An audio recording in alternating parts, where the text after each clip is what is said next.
Beginning today, Los Angeles police officers will hit the streets wearing body cameras. The LAPD plans to deploy more than 7,000 cameras in the coming months.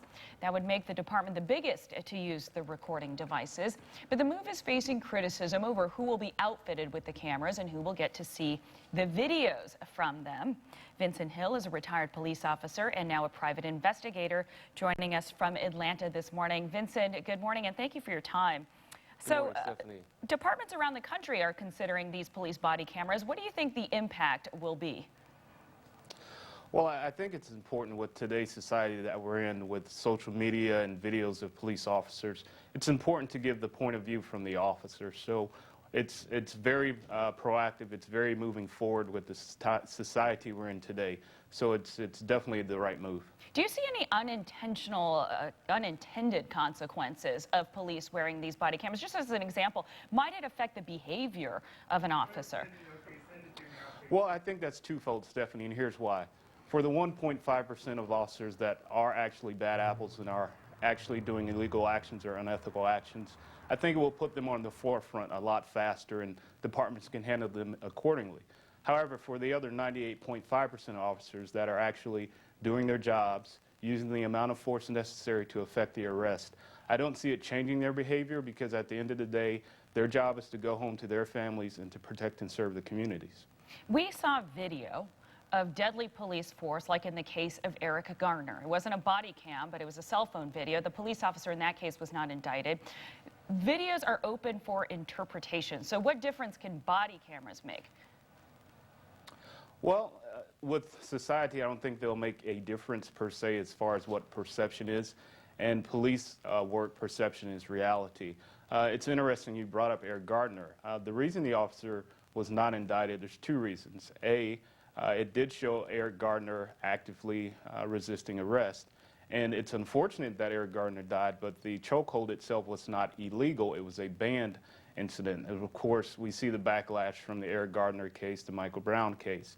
So perception is reality. I think, again, it will show the officer's point of view and how things actually happen, right, from the point of contact to escalation. So what you're saying is it's sort of one piece of evidence in a larger context in a case like Garner's. Which police officers should be wearing them? For example, in Los Angeles, traffic cops won't be equipped with them. I would think they have a lot of interaction with the public that might benefit from these body cameras. Absolutely. If anyone should have those cameras, it should be traffic cops. In my days of patrol, I can tell you personally that the most dangerous and unpredictable situation an officer will find himself in is a traffic stop. It can go from 0 to all heck breaking loose in less than 30 seconds. So you would need that body cam there to be able to articulate, this is why I had to use force. This is why I had to use deadly force. So if anyone would need it, it would be the traffic cop first. Vincent, in LA, the police will be able to view the videos before they file police reports, but the public won't necessarily have access to the videos. Isn't this all supposed to be about transparency? Why can't the public see the videos? Well, absolutely, and I will tell you, I don't agree with an officer being able to watch the video prior to making a statement. I mean, he should be able to rely on his memory of what happened. So you take the body cam out of the equation, what would he have to rely on anything besides his memory? But, you know, for the public to be able to readily see them, I don't agree with, and here's why. Let's say there was a shooting, and you're a parent, and your child was killed.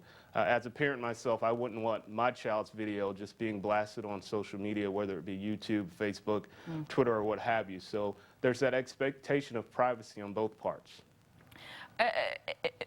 The public can't see the videos. I think that you just gave a valid reason why the LAPD thinks that the LAPD will not equip traffic cops with the body cameras, but there are thousands of these cameras being deployed today at a cost of tens of millions of dollars. I understand it's private money that went into these cameras. What good really are they?